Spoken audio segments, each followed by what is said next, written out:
They thought they stripped me of everything when HR slid that termination letter across the polished oak table.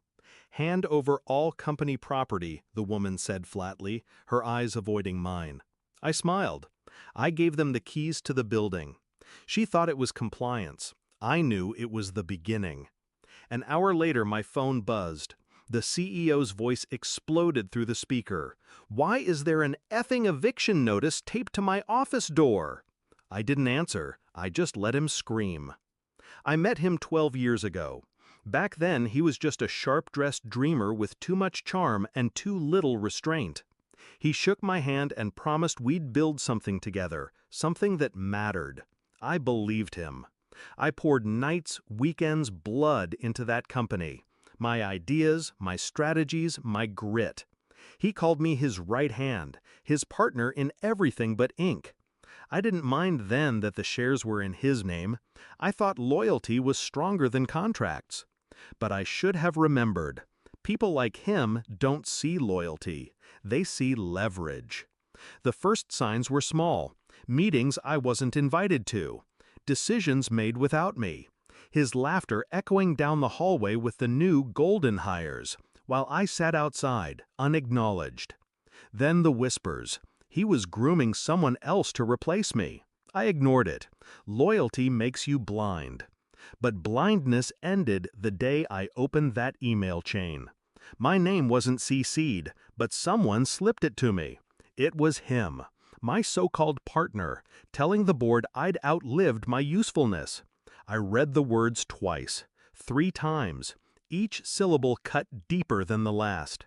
I didn't rage, I didn't cry. I planned. I knew something they didn't. The building wasn't owned by the company. It was owned by me. Quietly, through a trust, through a name they never bothered to trace. I bought it years ago when the company was strapped for cash. He'd thanked me then, never realizing I hadn't donated the money, I'd secured the deed. For years, I let them believe they were the kings of that castle. I let them build their empire on land that wasn't theirs. So when HR demanded I hand over all company property, I gave them exactly that, the keys.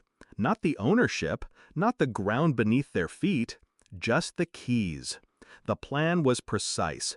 Step 1, terminate the lease, effective immediately. Step 2, call in the sheriff's office to serve the eviction notice. Step 3, sit back and wait for the panic to spread like wildfire through their polished glass walls.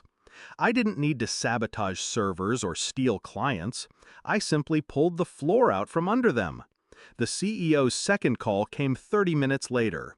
His tone had shifted. Less fire, more fear.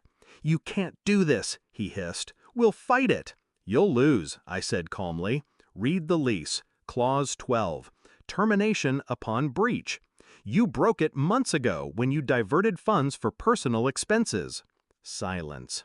The kind that tells you a man has just realized the noose isn't around your neck, it's around his. I thought back to the countless nights I stayed in that office, lights burning past midnight. The projects I saved, the crises I solved, the loyalty I gave so freely, all dismissed with a cold email and a staged firing. And now here he was, cornered in the very building he thought he owned, facing down an eviction notice with my signature at the bottom. Poetic.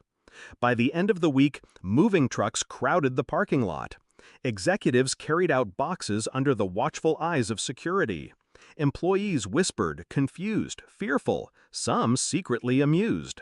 The mighty empire, reduced to cardboard and sweat. I stood across the street, hands in my pockets, watching it unravel. No gloating, no chaos, just quiet satisfaction. Because revenge doesn't need fireworks. Sometimes the cleanest cuts are the deepest.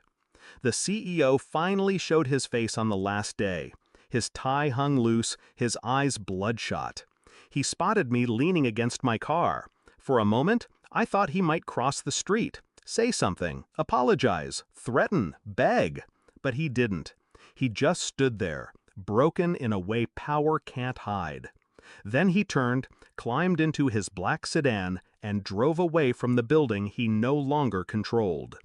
People ask me if I miss it, the company, the title, the grind. I don't. They stole my credit, my seat at the table, my years. I stole their kingdom with one quiet signature.